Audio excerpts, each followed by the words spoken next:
Pi. Hi friends, welcome back to Jyothika home and beauty Telugu channel. ఈరోజు వచ్చేసి తెలంగాణ డిఎస్సికి సంబంధించిన పిఐ పర్స్పెక్టివ్ ఎడ్యుకేషన్ విద్యా దృక్పథాలకు సంబంధించిన చాప్టర్ అయితే చూద్దాము. 1813 చార్టర్ చట్టం గురించి దీనికి సంబంధించిన ఇంపార్టెంట్ బిట్స్ అయితే ఇప్పుడు చూద్దాము. అంతకన్నా ముందు ఛానల్ ఎవరైనా ఫస్ట్ టైం విజిట్ చేస్తున్నట్లయితే కనుక ప్లీజ్ సబ్స్క్రైబ్ చేసుకోండి, లైక్ చేయండి, షేర్ చేయండి, మీ ఫ్రెండ్స్కి సబ్స్క్రైబ్ చేసుకోండి. ఫస్ట్ వన్ వచ్చేసి ఈస్ట్ ఇండియా కంపెనీ కాలంలో విద్యకు కేటాయించిన నిధులు ఎక్కువ వీటికి అందించారు. కలకత్తా మద్రసా కాశీ సంస్కృత కళాశాల, 2 మద్రాసు విశ్వవిద్యాలయం, 3 బెనారస్ హిందూ విశ్వవిద్యాలయం, 4 కలకత్తా విశ్వవిద్యాలయం. ఆన్సర్ వచ్చేసి ఫస్ట్ వన్ అండి, కలకత్తా మద్రసా కాశీ సంస్కృత కళాశాల. నెక్స్ట్ వన్ 1813 చార్టర్ చట్టంలో భారతీయులకు విద్యను అందించడం కోసం ₹1,00,000 కేటాయించారు. దాని తక్షణ ఫలితం 1 ఆంగ్ల భాషలో విద్య, అధోముఖ వడపోత సిద్ధాంతం, ప్రాక్ పశ్చిమ వివాదం, భారతీయ భాషలో ప్రోత్సాహం. సెకండ్ వన్ వచ్చేసి ఆన్సర్ వచ్చేసి ప్రాక్ పశ్చిమ వివాదం. ఆన్సర్స్ ఎవరికైనా తెలిస్తే కామెంట్స్లో షేర్ చేయండి. థర్డ్ వన్ వచ్చేసి ప్రాక్ వాదానికి నాయకత్వం వహించింది జాన్ టైట్లర్.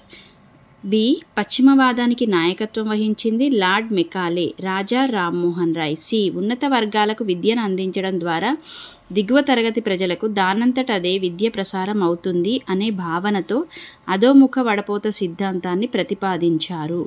పై వాటిలో సరైనవి ఏవి? పై వాటిలో సరైనది ఏబిసి. ఈ ఏబిసి అనేది 3 కరెక్టేనండి. ఆన్సర్లు వచ్చేసి first one is the right answer. Next one fourth one భారతీయ విద్యా చరిత్రలో ఈ కాలాన్ని ప్రజ్ఞావంతుల కాలంగా అంటారు. 1 1815 to 1835 1815 నుండి 1835. 2 1813 నుండి 1834. 3 1835 నుండి 1855. 4 1835 నుండి 1857. ఆన్సర్ ఎవరికైనా గెస్ట్ చేస్తే కనుక కామెంట్స్లో షేర్ చేయండి. ఆన్సర్ వచ్చేసి సెకండ్ వన్ అండి, 1813 నుండి 1834 వరకు ప్రజ్ఞావంతుల కాలంగా పేర్కొంటారు. ఫిఫ్త్ వన్ కాశీలో హిందూ పాఠశాల ఇతని చేత స్థాపించబడింది. బాలగంగాధర్ తిలక్, రాజా రామ్మోహన్ రాయ్, విలియం బెంటిక్, మదన్ మోహన మాలవ్య.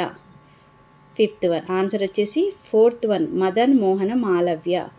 నెక్స్ట్ వన్ 1813 చట్టం ఫలితంగా ఏర్పడిన ప్రాక్ పశ్చిమ వివాదం నివారణ కోసం ఏర్పడిన కమిటీ.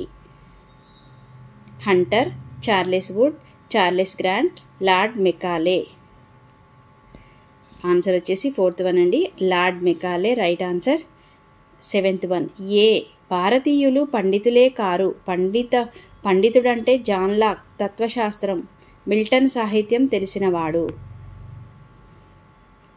బి భారతీయ సాహిత్య సంపద ఐరోపా ఖండంలో లైబ్రరీలోని ఒక షెల్ఫ్కు సరిపోదు. సి భారతీయ విద్యా లక్ష్యం గుమస్తాలను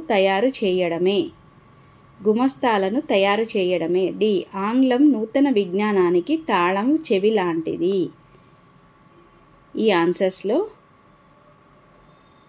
ఏవి సరి అయినవి అని అడుగుతున్నారు. ఇచ్చిన వాటిలో సరి అయినవి ఏవి?